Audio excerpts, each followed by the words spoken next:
July 21 ರಾಜ್ಯದ ಮುಖ್ಯಮಂತ್ರಿ ಸಿದ್ದರಾಮಯ್ಯನವರು ಪಾವಗಡ ಪಟ್ಟಣದ ಸರ್ಕಾರಿ ಕ್ರೀಡಾಂಗಣದಲ್ಲಿ ಹಮ್ಮಿಕೊಂಡಿರುವ ವಿವಿಧ ಕಾರ್ಯಕ್ರಮಗಳ ಉದ್ಘಾಟನೆ ಮತ್ತು ಶಂಕುಸ್ಥಾಪನೆಗೆ ಆಗಮಿಸುತ್ತಿರುವ ಹಿನ್ನೆಲೆಯಲ್ಲಿ ವಿವಿಧ ಇಲಾಖೆಗಳ ಜಿಲ್ಲಾ ಮಟ್ಟದ ಇಲಾಖೆಗಳ ವತಿಯಿಂದ ಈಗಾಗಲೇ ಫಲಾನುಭವಿಗಳಿಗೆ ವಿತರಿಸಲು ವಿವಿಧ ಪರಿಕರಗಳನ್ನು ಸ್ಟಾಲ್ಗಳನ್ನು ಜೋಡಿಸಲಾಗುತ್ತಿದೆ. ಈ ವೇಳೆ ಜಿಲ್ಲಾ ಪಂಚಾಯಿತಿ ಸಿಇಒ ಜೆ ಪ್ರಭು ಅವರು ಪಾವಗಡ ಪೌನೀಸ್ಗೆ ಮಾಹಿತಿಯನ್ನು ನೀಡಿದ್ದಾರೆ.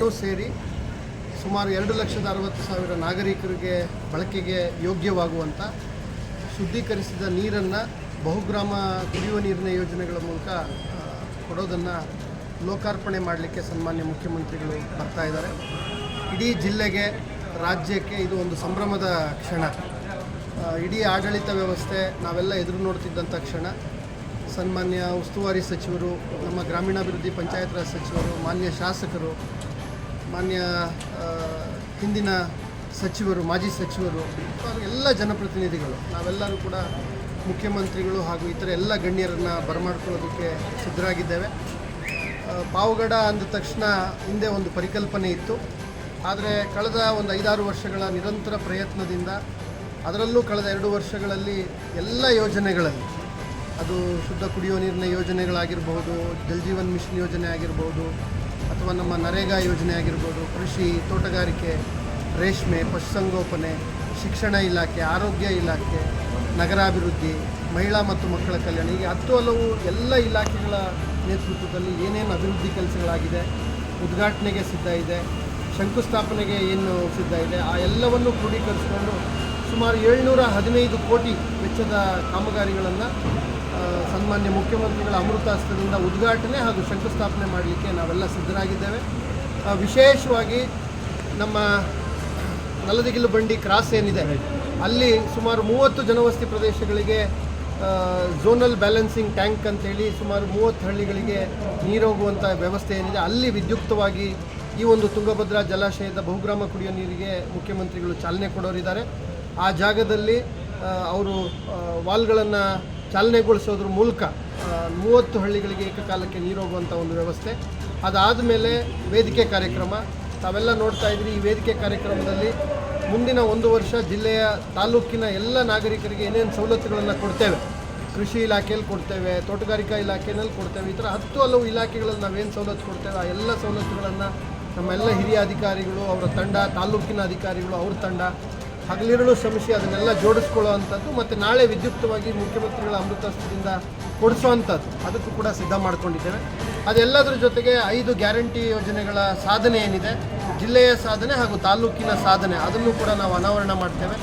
ಅದ್ರ ಜೊತೆಗೆ ಈ ಕಳೆದ 1 ವರ್ಷ ಪಾವಗಡ ತಾಲೂಕಿನಲ್ಲಿ ಆಗಿರುವ ಸಾಧನೆಗಳ ಸಚಿತ್ರವಾದಂಥ ಒಂದು ಪ್ರದರ್ಶನ, ಚಿತ್ರ ಪ್ರದರ್ಶನ, ಎಕ್ಸಿಬಿಷನನ್ನು ಕೂಡ ನಾವು ಏರ್ಪಡಿಸಿದ್ದೇವೆ.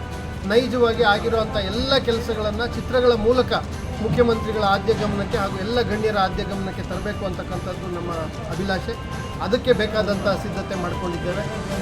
ಅದ್ರ ಜೊತೆಗೆ ಅರಿವು ಕೇಂದ್ರ, ಜಿಲ್ಲೆಯಲ್ಲಿ ಸುಮಾರು 500 ಹೊಸ ಲೈಬ್ರರಿಗಳಿಗೆ ಈ ವರ್ಷ ಚಾಲನೆ ಸಿಕ್ಕಿದೆ. ಅದರಲ್ಲಿ ನಮ್ಮ ಪಾವಗಡದ 59 ಅರಿವು ಕೇಂದ್ರಗಳಿಗೆ ನಾಳೆ ಮುಖ್ಯಮಂತ್ರಿಗಳು ಅಮೃತಾಸ್ತ್ರದಿಂದ ಚಾಲನೆ ಕೊಡೋರಿದ್ದಾರೆ.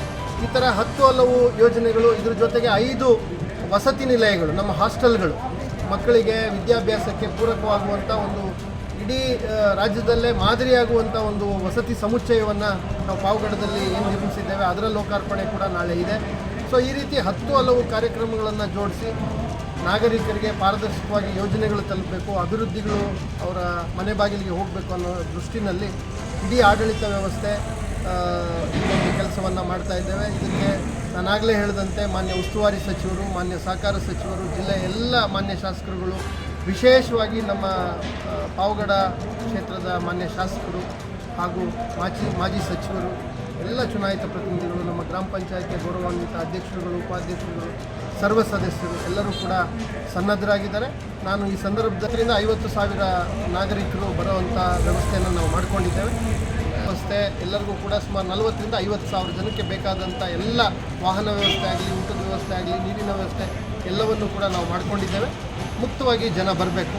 ಸರ್, ಒಟ್ಟು ಫಲಾನುಭವಿಗಳಿಗೆ ಎಷ್ಟು ಜನ ಆಯ್ಕೆ ಮಾಡಿದ್ದೀರಾ ಅಂತ? ಈಗ ಸ್ಟಾಲ್ಸ್ ಎಲ್ಲ ಆಗ್ತಾ ಇದಲ್ಲ, ಆ ಫಲಾನುಭವಿಗಳಿಗೆ ಅಷ್ಟೋ ಜನಕ್ಕೆ ವೇದಿಕೆ ಕರೆಸಿ ಕೊಡ್ತೀರಾ? ಇಲ್ಲ ಒಟ್ಟು ಫಲಾನುಭವಿಗಳು ಹೇಳಬೇಕು ಅಂದರೆ ಗ್ರಾಮೀಣಾಭಿವೃದ್ಧಿ ಪಂಚಾಯತ್ ರಾಜ್ ಇಲಾಖೆಯಿಂದ 7,000 ಫಲಾನುಭವಿಗಳು, ಹಾಂ ಸರ್. 3,500 ಈಸ್ವತ್ತು ಓಕೆ. ಮತ್ತು 2,000 ಜನಕ್ಕೆ ಮನೆ ಮಂಜೂರಾತಿ ಪತ್ರ ಮತ್ತು ನಿವೇಶನದ ಹಕ್ಕುಪತ್ರ.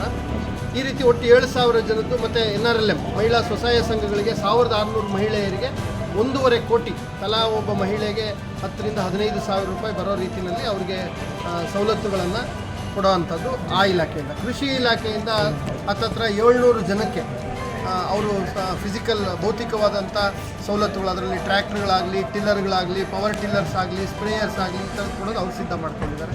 ಒಂದು 300 ಜನಕ್ಕೆ ತೋಟಗಾರಿಕಾ ಇಲಾಖೆಯಿಂದ ಸಿದ್ಧ ಮಾಡ್ಕೊಂಡಿದ್ದಾರೆ. ಪಶುಸಂಗೋಪನೆ ಇಲಾಖೆಯಿಂದ ಸಿದ್ಧ ಮಾಡ್ಕೊಂಡಿದ್ದಾರೆ. ನಮ್ಮ ತಾಲೂಕ್ ಪಂಚಾಯತ್ ವತಿಯಿಂದ ತ್ರಿಚಕ್ರ ವಾಹನಗಳು ವಿಕಲಚೇತನರಿಗೆ, ವಿಶೇಷಚೇತನರಿಗೆ ಕೊಡುವಂಥ ಆ ಕೆಲಸ ಸಿದ್ಧತೆಯನ್ನು ಅವ್ರು ಮಾಡ್ಕೊಂಡಿದ್ದಾರೆ. ಹೀಗೆ ಒಟ್ಟಾರೆ ಒಂದು ಸಂಭ್ರಮದ ದೃಷ್ಟಿನಲ್ಲಿ ಎಲ್ಲರೂ ಕೂಡ ಸೇರಿ, ಇದು ಪಾವಗಡ ಅಂದ ತಕ್ಷಣ ಒಂದು ಇದಿತ್ತು, ಯಾರೂ ಬರೋದಿಲ್ಲ ಹೋಗೋದಿಲ್ಲ. ಆದರೆ ಇಡೀ ಆಡಳಿತ ವ್ಯವಸ್ಥೆಗೆ, ಜಿಲ್ಲೆಯ ಆಡಳಿತ ವ್ಯವಸ್ಥೆಗೆ ಪಾವಗಡ ಅಂದರೆ ಬಹಳ ನಮಗೆ ಮುಖ್ಯ. ಹಾಗಾಗಿ ಪಾವಗಡ ತಾಲೂಕಿನ ತಾಜಾ ಸುದ್ದಿಗಳಿಗಾಗಿ ನಮ್ಮ ಚಾನಲನ್ನು ಪಾವಗಡ ಪವರ್ ನ್ಯೂಸ್ ಎಂದು ಟೈಪ್ ಮಾಡಿ, ಸಬ್ಸ್ಕ್ರೈಬ್ ಮಾಡಿ, ಜಾಹೀರಾತು ನೀಡಿ ಪ್ರೋತ್ಸಾಹಿಸಿ, ಬೆಂಬಲಿಸಿ. ನಾನು ನಿಮ್ಮ ಸತ್ಯ ಲೋಕೇಶ್, ಸಂಪಾದಕರು, ಪಾವಗಡ ಪವರ್ ನ್ಯೂಸ್.